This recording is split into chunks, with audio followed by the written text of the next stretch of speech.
All right. Well, welcome everybody. Thank you for joining me. My name is Craig Monroe. I'm the founder and editor of chief of Elegant Literature, and I'm joined today by Richie Billing, who is the judge of our Fools Errand contest and the host of the Fantasy Writers Toolshed, as we can see in the background of his screen. Richie, thank you for coming. Thanks for having me. Yeah, and thank you for asking me to judge the contest. It was the first time I've ever done it. Very interesting experience, and I enjoyed it a lot. Fantastic. And we're also, of course, joined by Corinne Harrison, who is the winner of the Fools Errand contest with her story "The End in Autumn." Corinne, thank you for joining us, and congratulations again. Thanks for having me, and yeah, thank you for choosing my story. It's absolutely wonderful. So, I mean, the first thing we want to know is how are you feeling right now, and how did you feel when you first saw your name in the magazine? I was a bit numb. I'm not gonna lie. I was at a party and I was sort of just scrolling through. I sort of checked it, realized it was the first. Because I know you release it. I'm in England. You guys are on the other side of the pond, so yeah, I didn't. I sort of saw the title, at the top, and I thought, oh, okay, great. I've been published again, and yeah, I didn't quite believe it. I think I did a bit of jumping up and down. Yeah, absolutely, it was an absolutely wonderful feeling. I think I rode that high for about a week, so yeah, I felt great. That's fantastic. So I know Richie's got some questions that he wants to ask you. I have some questions myself if Richie doesn't cover everything. But just for anybody who is watching this, first of all, if you haven't read Corinne's story or the issue at all, pause the video right here, go read it. But Corinne, do you want to take just maybe 30 seconds or a minute and explain just in your own words what your story was about? Yeah, sure. So really, it's just a scene in an afternoon, a grandson and a grandma walking along in New York, in Central Park in New York. And the grandson has been tasked with convincing his grandmother to take treatment for a very serious illness. His mother has set him aside and said, you're the only one she listens to. The whole family is sort of depending on him to have this talk with the grandma. And for anyone who's read it, you'll see he finds it very hard, one, because he's young, two, because it's that close relationship and he doesn't quite know how to do it. And she sort of keeps putting him off a bit. So it's this task of the very difficult task of convincing a family member to stay alive for a little longer, even though she's essentially just given up. So that's it in a nutshell. Wonderful. Fantastic story. Very powerful. Richie, you are the one responsible for selecting it as the winner of the Elegant Literature Award. So I'm going to hand it over to you because I'm sure that you want to talk about it. Yeah, well, firstly, big congratulations, Corinne. It was one of the best short stories I've read in a very long time. Thank you. I'm someone who's very close with the grandparents, and particularly I had a very close relationship with my grandmother who I lost quite recently. So this was a really nice story to read. And maybe that pulling on the heartstrings like that inadvertently has helped. But it was just like so. I'd say the word simple, but I don't mean it in any way, shape, or form. It was like a very simple in its construction, but the depth of it was really like quite impressive. And I was wondering whether you're someone who's quite close with your grandparents too, which is giving you a Yeah. bit of inspiration for the story. Yeah. So none of my grandparents are alive at all at the moment.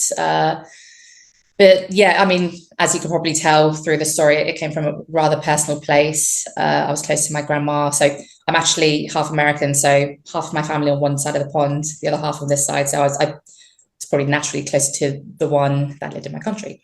But yeah, when she died, I was young and it was very difficult for me to accept it, basically. So that element of the story really did come from a personal place. And yeah, I was quite close to her, and it was obviously a very difficult time for everyone. Um, it's not like I was tasked to try to convince her to take medication for anything, but that element of it, that closeness and that sort of difficulty with coming to terms with her death, yeah, it came from a personal place. Yeah, yeah, because you really do nail like the characterization and the sort of it ties in really well with the theme. I think the idea of having someone tasked with trying to convince them to to change the mind in such a significant way is a really, really clever way of doing it. And I thought out of all of the stories that were shortlisted, you absolutely nailed it on that front. And there were some very, very good challenges to that, though, I have to say. But yeah, you really did enjoy it. And one I thing I found it really did interesting like, too. oh, sorry, go on. Sorry, go on. I was just going to say, I found it interesting too that it kind of hits the theme on almost two levels. Like you have the fool's errand of pursuing treatment, like because if the cancer is so far along and she's going to pass away, that pursuing treatment can be a fool's errand. Like there's no help for you, and you have the fool's errand of the son, the grandson, having to try and have this conversation and convince her to do that when that's so it's kind of two different fool's errands at the same time, which I found quite interesting. Yeah, I'm glad you got that. Actually, that's genuinely sort of I thought that bit out, and Oh, good. yeah, there's little Sometimes you never know moments. how it just kind of like unfolds and things happen and without the author's intent, but sometimes very deliberate. So it's fascinating to hear That's that you it. thought that. Yeah. Yeah, and it's nice to see sort of what different people took away from it. With the sort of the group writing, the writing groups, and I'd obviously passed it to some of the people in my group, and it's with all my stories, it's interesting to see what people take away. Sometimes I completely miss it, which is fine, but yeah, I was happy to see that. You did mention some things about my story, some very kind words, obviously, and that I think that was another thing that made me very happy. I was like, you got it. So. How did you find, or how do you find the experience of writing with a theme in mind? Because I know a lot of writers, I don't know, in the past, I was someone who struggled quite a lot with theme because it is very vague. But quite a lot of people turn around and say, oh, we'll write the story and the theme will come out as we go. But with this particular challenge, you had to write with the theme as the sort of framework. So how did you find that experience? Um, to be honest, I'm sort of used to it now because I've been entering these competitions since December, and actually, I like the structure, so I like to mix up how I write and how I come up with my stories. Sometimes, like I'm sure a lot of writers find, they literally just come to you. You're walking along, you see something, it nickels something in your brain, you write it down, and it develops into a story. But I do like the process of having a theme. That first of the month, every month, you see the theme, you go away, you think about it, you think, oh, what can I do with it? And I actually started writing a completely different story. This is actually a story I've been wanting to write for years. And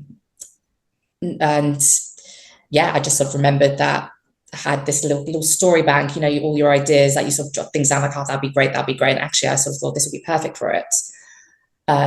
So this story just sort of came to me, and it just happened to fit in with that whole Fool's Errand theme, and with the cage as well, the caged bird that came to me, and sort of like another out of inspiration. So yeah, I'm quite comfortable with it by now. Actually, I like it. It structures. I try to do this once a month, and it structures my writing for that month. Fitting it around many other different life tasks. So yeah, I've become quite comfortable with it, and I really do look forward to looking at the prompt, and I find it quite fun. So yeah. Nice one. And one thing I really liked about the story was the dialogue, and it is the sort of main feature, but it's not just the verbal dialogue, it's the non-verbal dialogue. And I think you mentioned the detail there of the caged bird, which is another little feature I love. But the way the grandmother is looking at that bird and things like that are really powerful, and you did it really well. So how do you approach the dialogue? Because it is essentially a story about a series of conversations, but a conversation over the course of a day, isn't it? Yeah. Oh gosh. So I don't want to say just it came to me, but you know That's what? When I magic. wrote yeah, I'm just genius. No, when I don't know, I actually used to really struggle with dialogue. I think what I am naturally best at is imagery, and when I started writing properly, I've written sort of over the course of my life sporadically, but in the last 2 years, I've really tried to sort of hone my skills and pin it down and actually make it a habit. But I did a writing workshop years ago, and my dialogue was like all neat and clear cut for this one short story. And someone said, like, people don't say what they think, that it's all jittery and people skirt around issues. And actually, I try to keep that in mind, especially for a difficult scene like a grandson and a grandma. You know, that sort of scene where the grandson's trying to convince the grandma not to die. That is going to be difficult. So and he's young, he's inexperienced, he doesn't really want to do it because his mother has tasked him with this. So I guess his dialogue was easiest because he's, you know, maybe mumbling and jittering a bit, and he's sort of half saying sentences, and, you know, she gives him a look and he's like, oh God, I can't say this. So for him, I think that was actually rather easy, because it's just a bunch of like half sentences shoved in the dialogue, because he's really trying to get this out, but he can't. And I wanted the grandmother to sort of just be a bit dismissive at first, like, oh, you know, let's not talk about that nonsense. But actually, when she really realizes what he's trying to do, she actually just says it to him straight, like, I'm in pain, like I can't do this, my children don't understand, and that just throws him off completely. So yeah, a bit of a mixture of just making one character really uncertain of himself, really unsure, and the other one just finally just taking a stand and saying, like, I don't want to live anymore, essentially. Yeah. Did you find that the dialogue kind of flowed a little fairly naturally from the scene? Because the way you have it set up, you know, they both have goals. Like, the grandma doesn't want to talk about that. She just wants to spend some time with her grandson, and the grandson has to talk about it. But right, like you just explained all of that they have kind of very direct purposes, and there's enough relation between them that I feel like I could see it coming very naturally to you. But maybe that's just the skill of your writing that made it seem very natural, because, you know, that's also possible. So it did come very naturally to me, mainly because I had a very clear goal of this story. You know, I knew what I wanted this story to be about. I knew what I wanted the dialogue to be. I did have help from, I must say, I did have help from the people in my group, in my writing group online. One of them said, like, I'd like to see more dialogue between the grandson and the grandma. I initially imagine this whole story shorter, but someone did say, like, I'd like just a little bit more. So, you know, I developed that conversation of, you know, when they're in having lunch and he's trying to say something. I didn't want him to have this heart to heart with her, because the whole point is that he couldn't get the words out. I think it's a lot easier to write dialogue when you have a very clear image of a story in mind. Sometimes I do, sometimes I struggle with my stories. I sort of know what I want them to be like, and it's actually a lot harder. But because this was a story that I knew its goal, I knew its themes, I knew what I was trying to convey here, it actually, once you figure all of that out, I think it's a lot easier to write. And once you figure out what the goals of, like you said, what the goals of each individual characters are, you know, they're bouncing off each other. So that made it a lot easier to write, frankly. Yeah. Nice, very good. I really like the dialogue at the end, because you say a lot without really directly saying it, and a lot is conveyed again through the non-verbals. How did you find the sort of the task of finishing a short story, because it is always one of the most challenging parts of it? I don't know what to do, just keep writing. To be honest, and again, I'm afraid I'm going to give you a very short answer. It was just one of those things. I knew how I wanted to finish it. I guess the motif with the trees, and again, it was one of these moments. It was years ago. I was in a park in London, and my mom actually used to say the words, like, you know, sort of look up at the trees and say, oh, the trees are dying. And that stayed with me as a kid. And it was one of those things that it was just prompted in my mind. And I knew that I wanted to use the cycle of nature, basically the trees, you know, they're in autumn when everything's falling asleep and dying. I wanted to use that to sort of frame that whole scene and that conversation. And like you said, things unsaid, they're sort of talking about the trees dying, and basically she's trying to, you know, at the end when she said, oh no, they are beautiful, it's a way of saying like, the end can be beautiful, it doesn't have to be heartbreaking, you can spend time with, you know, it can be like this even though I am dying. And that's, again, I knew I wanted to convey that subtly. And I guess that ending for me was perfect. There was no other way to do it. I thought it was a fantastic metaphor with strong imagery there, and it perfectly like bookending the piece. It's a strong beginning and strong end with that sort of same symbolism, same image, but twisted slightly and in a positive way.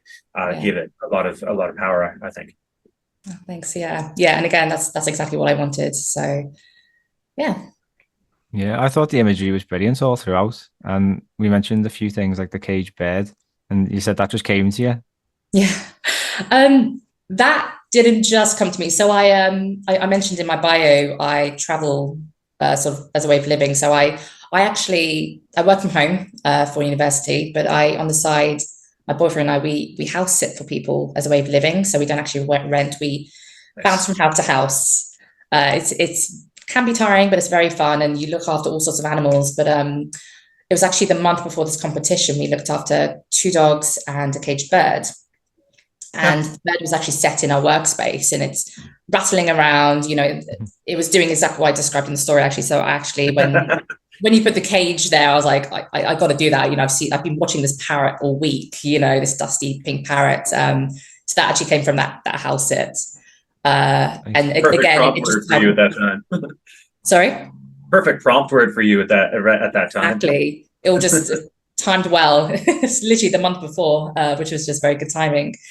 So yeah, and again for me, that just tied in naturally with the theme of a woman in pain, you know, trapped in her own body. So the fact that you put the cage there with Fool's Errand prompt was, yeah, just tied in perfectly with the story. So yeah, that imagery really was just taken from sitting at my laptop all week and staring at a bird right next to me. So yeah. Nice. And how do you approach weaving imagery into your prose? Have you got any sort of, do you do that consciously? Is that just sort of a natural flair? That to me comes naturally.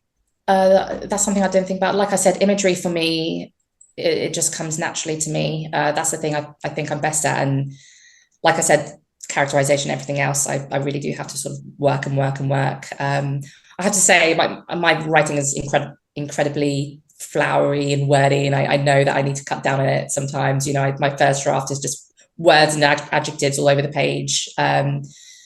But that's to me, that's actually what I love most about writing. And again, with my traveling, I go to these places and I'm just seeing these amazing landscapes. And for me, like describing nature is just for me, it's just wonderful. I love it. So just that's always come quite naturally to me. Yeah, I Yeah. think with first drafts, it's more you telling yourself the story, so you just get it all out there, and then when it's editing, just trim it away, like you say. Yeah. Yeah. Oh gosh, I never want to show anyone my first drafts. It's just words on the page, loads No, of words. no, Yeah. they're not meant to be shown the world, are they? First drafts, otherwise, none of us Yeah. would have a career. That first look at that, oh God. Yeah. Yeah, definitely is I a was lot of gonna work. ask you about your approach to writing short stories. You say you've been doing a lot of competitions, which is really cool. And historically, I'd probably still now, like I can't write short stories because they always end up being first chapters of novels. So have you got any tips and advice for how you structure a short story and approach writing them? Yeah.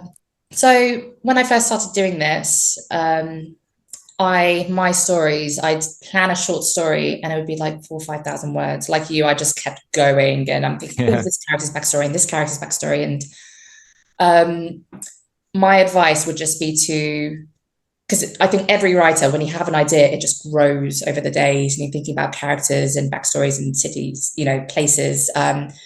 But like with this story, literally 2 to 3 characters, one issue, one scene. I even write down themes, the things I'm trying to convey. I just have 2 or 3 bullet points of what I'm trying to show, you know, what's the point of this story.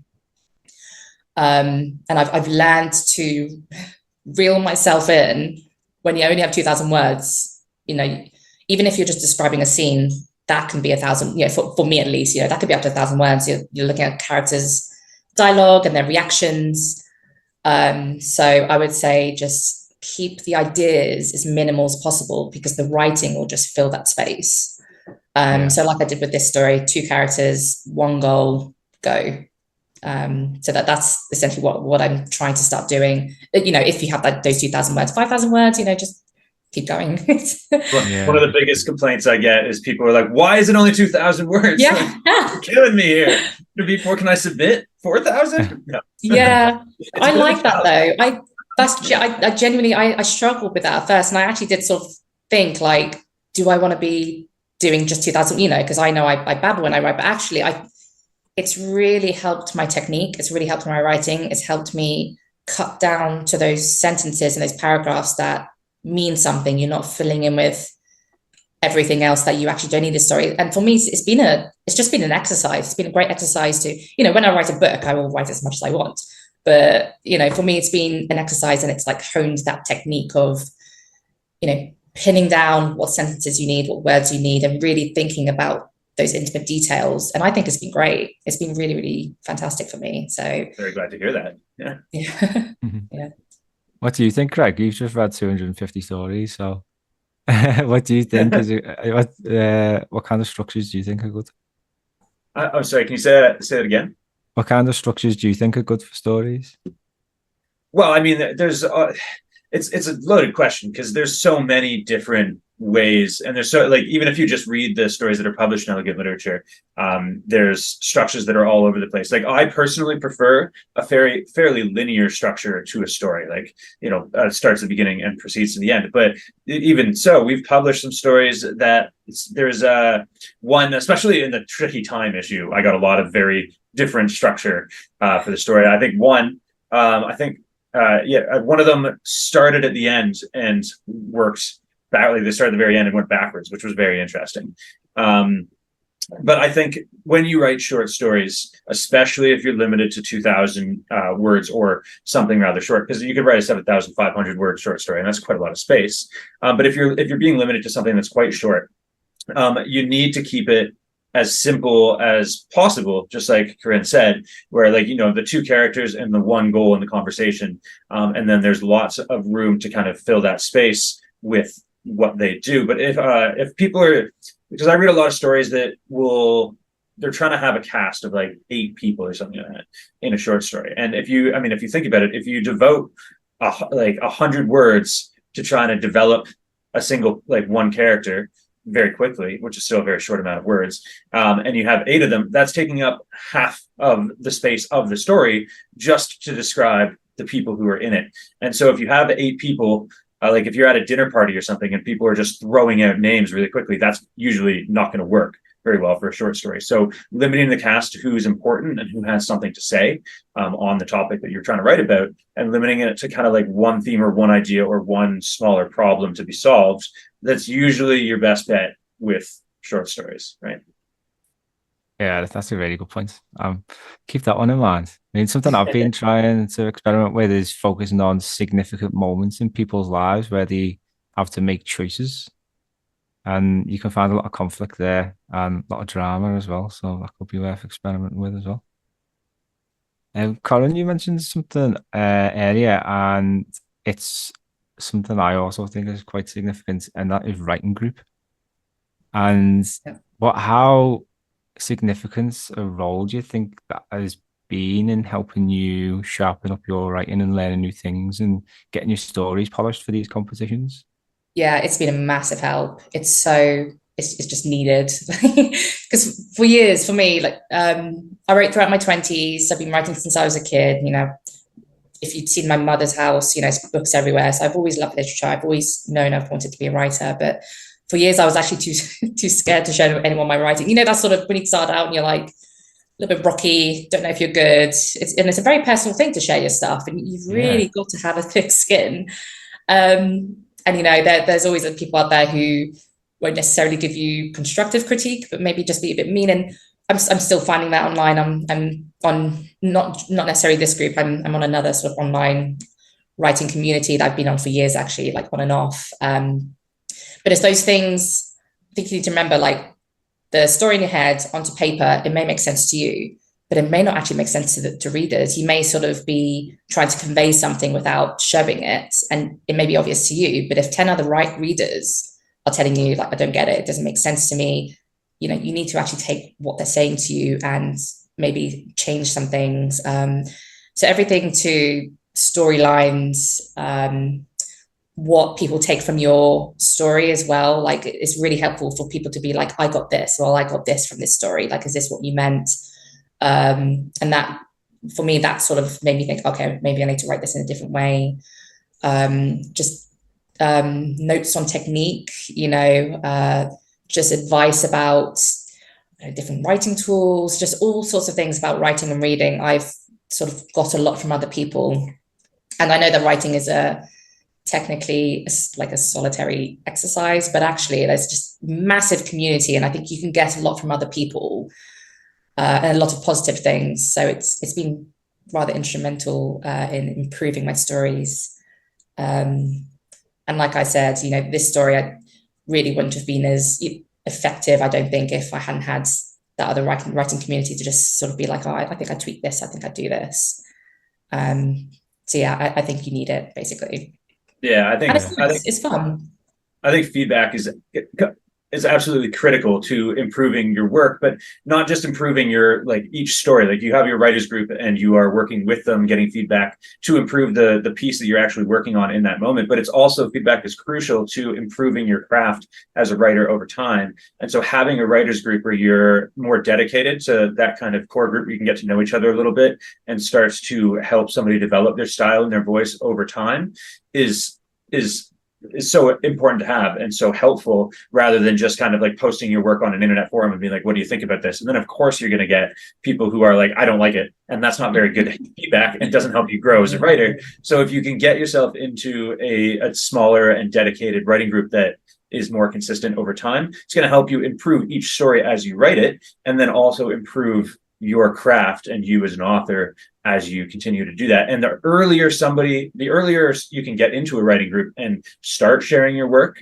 like as earlier in your career, as early as possible. Like even if you just started out and you're not sure if you're very good yet, and even though the writing can be very personal, the best thing you can do is get other people to give you feedback, and that'll help you grow way faster than if you work in solitary for the next 2 years until you feel like maybe you're good enough to share your work.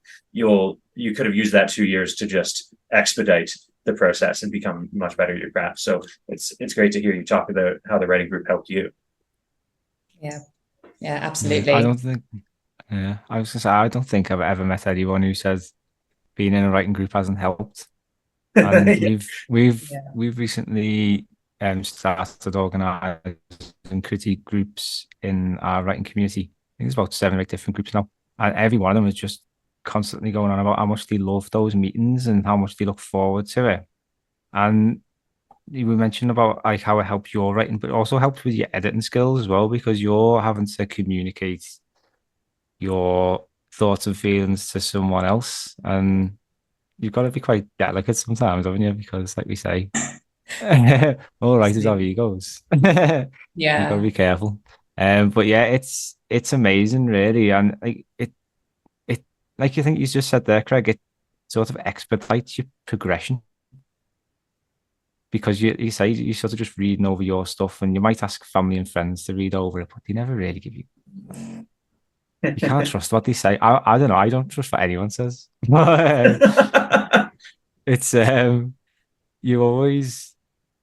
need that sort of cutting, harsh, honest opinion, don't you? The fresh eyes that we can't get from anywhere else. But yeah, how did you find your community? Then you said you were originally in one that you left, and then you've joined another one.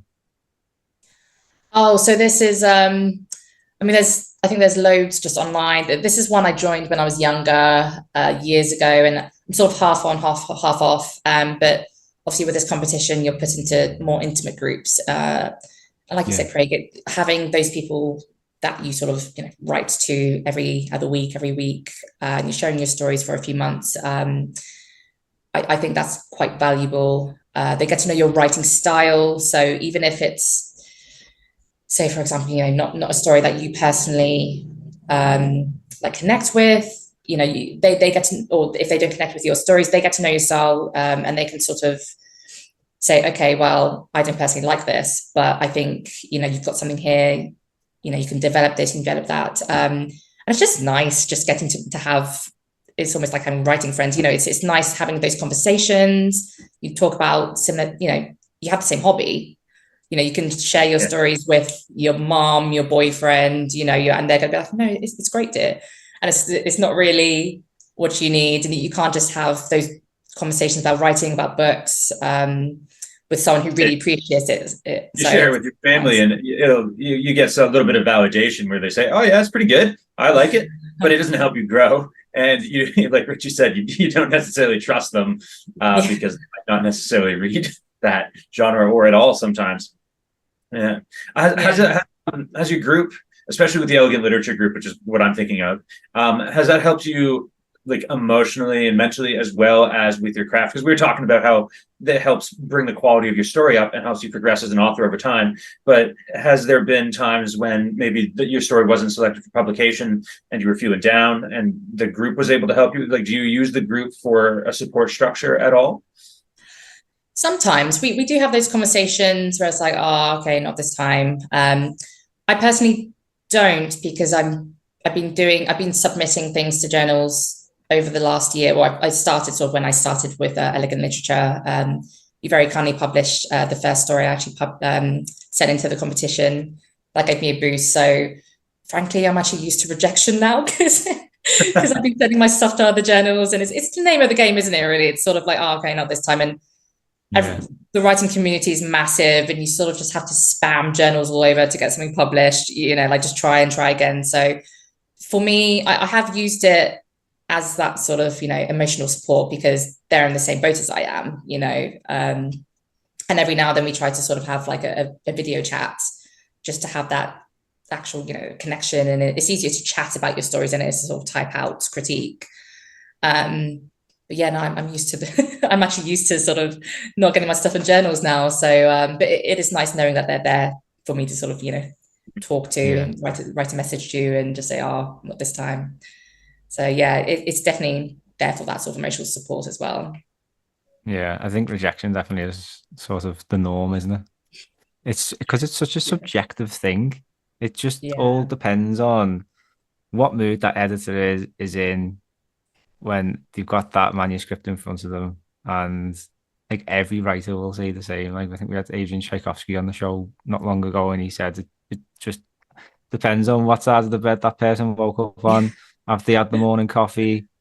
Are they in the mood to read something like this? And it's very subjective. And there was a lot of good stories that I read in this competition. But again, there's the subjective element there, isn't it? Absolutely. And it's what And to you. It doesn't always reflect on your writing or the quality of your work necessarily. Yeah. Like what a lot of people don't necessarily think about when they're submitting places and then receiving rejections, especially in themed journals, like with Fools Errand, for example. I saw quite a lot of jesters and kings and courts, and even if we were to receive 5 or 6 really good stories, we're probably unlikely to publish a very similar story. I mean, it's not necessarily that case here with the contest, because we'll publish the best work. But with a lot of other journals, even with the ones that aren't themed, if the editor happened to just see a bunch of stories that involved like magical portal doors or whatever, if they just saw 6 of them, it doesn't matter how good your story is. It's much less likely to be selected for publication at that journal at that time. And it's just a gamble, and you have no control over that. There's nothing you can do. You don't know what the editors read recently, and what they're primed for or what they are biased against at the current moment. So you just have to submit your work and hope for the best. But don't take, I mean, you sound like you're used to rejection, but I mean, for anyone watching this, don't take every rejection personally as if that meant the quality of your work isn't good, because there are factors that are beyond the scope of your ability that might affect the selection of your story. Yeah, definitely. Like publishing's a business, and sometimes they might have just taken on too many stories that are similar to yours, and there's a quota there, and they can't take on any more. And it's just the way the industry is, isn't it? And the important thing is not to get disheartened and just to keep looking and trying to find a home. Yeah, just keep going relentlessly. Yeah. And I recently said that to someone in my group who was a bit disheartened, and I was just like, just keep going, just spam everyone with your stories. And actually, I've recently found out I've been published in another journal. Found out the day after I got a rejection from another journal, and I paid a bit more just to sort of get a bit of feedback. And they said that they sort of didn't really connect with elements of the story that the journal that published it said that they loved. So just like you said, it just depends on who's reading it. So if it's rejected by 10 different journals, it just takes that one journal to be like, I loved this bit, I loved this bit, it just works for me for this particular magazine. So yeah, it's a very good lesson to learn, I think, early on, just so you don't stop. You just got to keep going forward. So Yeah. yeah. Expect rejection and everything else is a bonus. Yeah, I know. Yeah. And the most important thing is writing the next story, because the only way you improve is to write. And if you write 5 or 6 stories and then devote all your time to sending them out to different journals and don't write another one, then you're kind of ruining your chances in the future. And the best thing you can do is just keep writing stories and submitting them where you can. Yeah.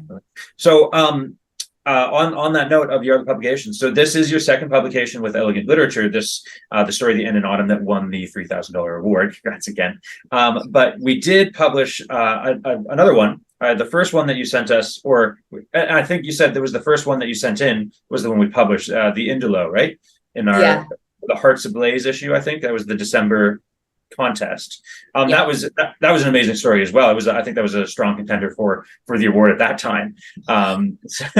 So fantastic. Have you are these kind of your first 2 publications? And then the other journal, the one that you just got, is that your third? Professional rate publications is kind of what I'm asking. Some, you get published in your college journal or something doesn't count on the same level.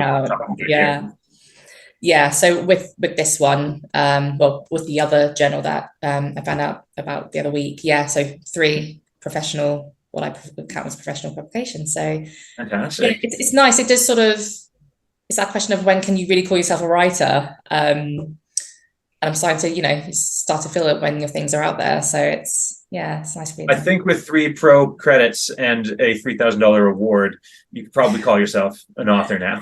Yeah. I will do. Yeah. So. All right. Well, I know that we are coming up to the end of our time. We still got another five minutes or so. And I know I have some more questions. So even when Richie has to go, I may keep drilling you for answers. But I just want to be sensitive of our time. So I'm going to, Richie, do you have some more questions that you want to get in before you have to take off? No, Craigie, far in, and I'll contribute to some of your questions. Yeah. So, what I want to know, most writers, of course, and I ask this all the time, most authors don't want to write short stories as their career necessarily. It's kind of like the way you get your foot in the door. Usually you get some people aware of your name as an author and of your stories. So are you, Corinne, working on anything longer? Do you have a novel in progress? What is your goal as an author? Like, would you make writing fiction your full-time job if you could? What's your plans for the future? Yeah, so I've actually already written a novel a couple years ago. It was a very big novel. I think quite ambitious for a first novel, so I've sort of put it on the shelf and I'm researching for it in the background. I'm actually currently planning another novel, actually just a book on my travels, actually, frankly, just all the stuff we get up to, just sort of for myself. But yeah, I mean, I would love to keep writing. I actually would love to keep writing short stories. I know that's not the goal for most writers, but I would love to just keep doing that on the side. I think it's just a great exercise for me. And I thoroughly enjoy it. But yeah, I've got plenty ideas for novels. So ideally, I would actually love to do half and half. I mean, the job I have now, I love, but I also love writing and know that if I ever make it and need to continue to sort of write those books, ideally, I would love to do part-time at my job and part-time writer. So yeah, moving forward, I guess push to get my first book published once I clean it up a lot, and just carry on from there. So yeah, it'll definitely be my future, I think. Yeah, fantastic. Do you have like an author website or anything at this time? No, not at this time. I know it's something that once authors sort of get going with their careers, they need. So it's one of those many things I need to do on a very long list of things. But no, nothing to go and have a mosey at, I'm afraid. Wonderful. Now, of course, you might still consider yourself a fairly new writer, having the three professional credits, but you're an award-winning author now. So is there a bit of wisdom or advice that you might want to share with anybody who's watching this that might help them? Because even if you're one step above somebody, you can still help them. So it doesn't matter where you are at your career, you're always able to help somebody with your advice. So is there anything that you might want to impart to anybody watching this? I think I've already said, just keep going. I went through a lot of rejections this year, when I first, now that I've really made it a habit to keep submitting to journals, and it will hurt a little bit sometimes, but just keep going and just write the stories you want to write. I think those stories that come naturally to people and those stories that shine through are the ones that come from a place within. And I think you sort of, in a way, yes, we all want to be that published author, that award-winning author, but I think do it for yourself, do the things you love, write those stories you want to write. The market is absolutely massive. And even if one magazine isn't the place for your story, there will be something out there that will take your stuff. So yeah, just keep writing and just keep sending them into different journals and magazines if that's your goal. So. That's fantastic advice. And Richie, you've got a lot of experience as well yourself. Is there anything that you might want to share with anyone watching this in terms of advice or tips or anything that you've learned throughout your journey? It's just what works for you, I think, because everyone's different. Like some people are really good at social media, and you can develop platforms like that, and that can help you lead to opportunities. And I've never really been good at social media, so I stay clear of it. So when you're saying about making a website, that's a lot better for me, because I like sitting behind the computer screen, just sharing my thoughts via blog posts. And it is a lot of skills to be gained in doing that, because you're trying to build a platform if you want to build a career.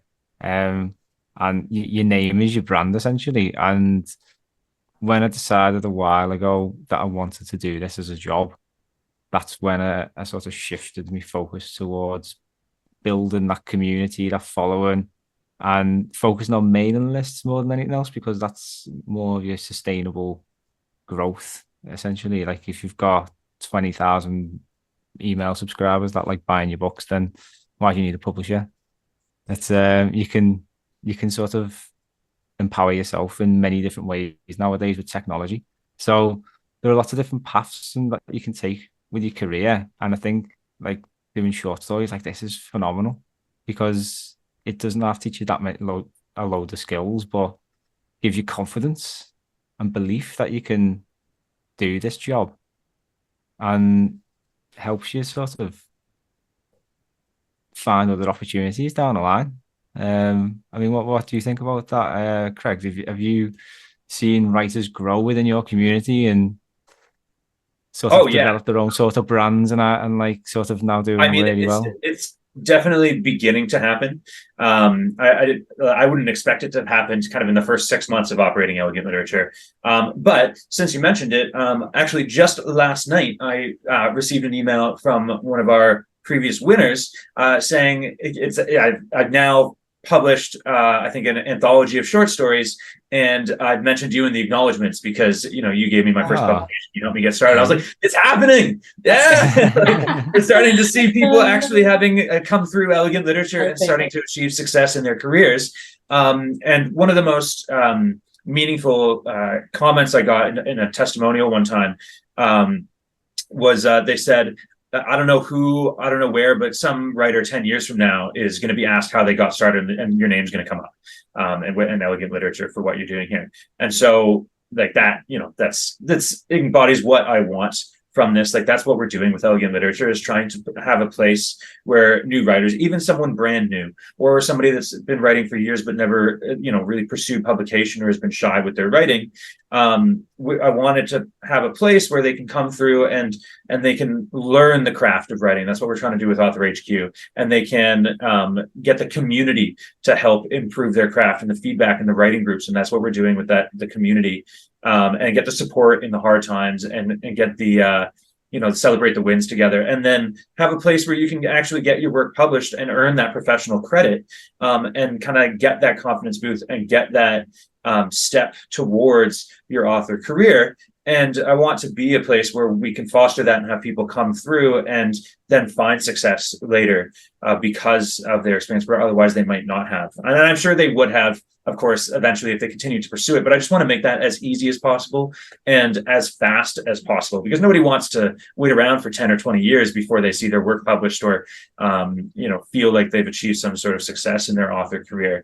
You want it to happen as fast as you can. And that's what I'm trying to do, is trying to help everybody get to that place of success as fast as they can, and with as much fun as they can.